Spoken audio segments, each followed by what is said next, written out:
Hi everyone, and welcome again to Creative Cakes by Sharon. Today I'm creating a very special Unikitty Lego cake for you. I've had so many requests to make Unikitty following my other Lego cake, so I thought I'd make it extra special this time and create a 3D Unikitty. If you haven't already seen the other cakes guys in my Lego series, you can click on any of the characters you see on screen now to view the tutorials. Make sure you subscribe to my channel so that you can see all of my creative cake tutorials as I release them. So let's get started. I've got a picture of Unikitty here and some of my template pieces that we're working with. You can get a link to this template in the description box below. And I've got a 6x8 store-bought sponge cake here, and you get 4 layers with the 2 cakes. I've got a big serrated sharp knife. I've got 2 round cutters here. I've got an edible black marker. I've got my offset spatula, a little palette knife. I've got my X-Acto blade and a straight sharp knife. I've also got these 2 little boards which we're going to use to support the cake today. You could use cake boards or some cardboard covered in foil. I've got some chocolate ganache. I've also got a little bit of white melted chocolate. And I've got my long fondant roller. I've got some white, dark pink, light pink and turquoise coloured fondant. I've also got a little bit of yellow, a tiny bit of black, a little bit of light green and a little bit of brown. And here I've got a waffle ice cream cone. It's handy to have 2 of these in case we crack one while we're making it. And I've also got my white covered board. So to start with, I'm just going to position my rectangular piece of my template onto the cake and cut through all the layers of the cake. I need to do this twice for the body and the head. Now to create the tail, I only need 2 layers, so I'm just going to remove the top 2 layers of my cake, position the tail template onto the cake, and with my sharp knife, I'm going to hold the knife vertically and cut around the template and remove off the excess. And for Unikitty's ears, we're going to follow that same process and cut the 2 triangles out. And now using just 1 layer of my sponge cake, I'm just going to cut out 2 circles using my 1-inch cutter. To create the body and the leg shape for Unikitty, we're going to put one of the rectangular pieces we cut onto its side, pop the template on top, and with my knife I'm going to hold it nice and straight and cut around that archway and remove that little bit of excess cake. Now that I've cut out all the pieces of cake that I need, I'm going to cover them all with a layer of chocolate ganache. I want to make sure that I get into all of the grooves and the edges. I also want to cover the top and bottom of each piece of cake. And while I'm trying to get a nice smooth coverage, I'm not going to worry too much because I'm going to smooth out the ganache a little bit later. So once I've got a good covering on each piece of cake, I'm going to pop it in the fridge for about 20 minutes to set. Now I'm going to use my waffle cone and my sharp serrated knife to create Unikitty's horn.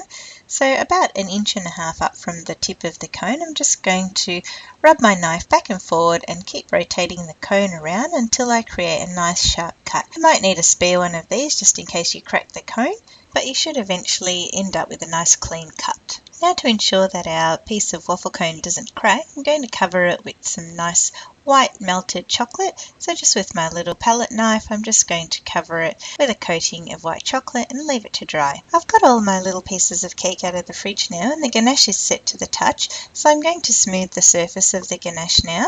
So using some boiling water and my offset spatula, I just dip it into the hot water, wipe off the excess, and then just smooth over the surfaces of all of the cakes. I'm going to keep doing this until I can achieve as smooth a surface as possible. Now I've put the cakes aside for a moment because I want to decorate my cake board and I want to make it look like, in fact, a Lego board.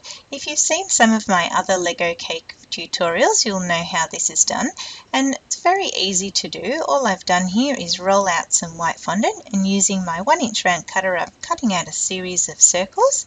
Then I'm going to start adhering them to my cake board with a little bit of water at the back of each circle and start lining them up vertically up along my board and across horizontally. I don't need to cover the entire cake board with these circles because we need our cake to stand flat on the board. So I'm going to use my little cake board as a guide and work around that and continue to stick on the rest of my spots. Now I've just got my picture of Unikitty here as a guide, and I'm going to work on the fondant for the bottom section of her body. So starting off with some pink fondant, I'm just going to roll that out to about 2 mils thick. I'm going to cut the bottom edge nice and straight. And then with some water and a paintbrush, I'm going to wet the top half of Unikitty's body. and then turn that around and line it up nice and neatly about an inch from the bottom of the feet on the pink fondant. Then I'm going to trim off all of the excess following the line of the cake. To do the opposite side, I'm just going to again wet the cake with my paintbrush in the water and line it up using the bottom piece of fondant as a guide looking through the legs, and then I'm going to flip it over and trim off the excess. I'm also going to use my blade to remove the little arches in between each of the legs, and for each of the sides I'm going to stick them onto the offcuts and trim off away the excess. To cover under the arch, I've got a piece of fondant here which I'm just going to pop in the middle, mark off where it meets the front piece of fondant, trim it off, and then this time I'm going to wet the fondant instead of the cake, pop it back in, and then I'm going to line it up nicely, trim off the excess, and then use my fingers to smooth and blend the joins of the fondant on both sides. To create the stripes at the bottom of Unikitty's legs, I've rolled out some white, turquoise and yellow fondant. And for both legs I need a white strip each. So once I've cut my white strip, I've just wet the cake and then draped the fondant over the front, top and inner side of the cake. And I'm just going to let the excess hang off to the side because when we flip the cake over we're going to need this piece of fondant. So I'm just going to continue this process for the next white, the blue and the yellow strips.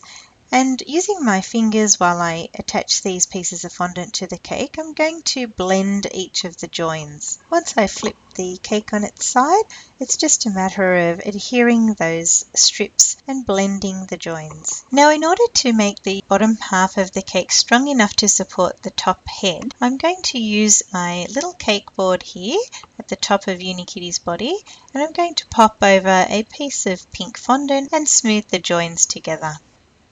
Now, to make sure that my cake sits securely on the board, I'm going to use a little bit of white chocolate under the legs and secure the cake to the board.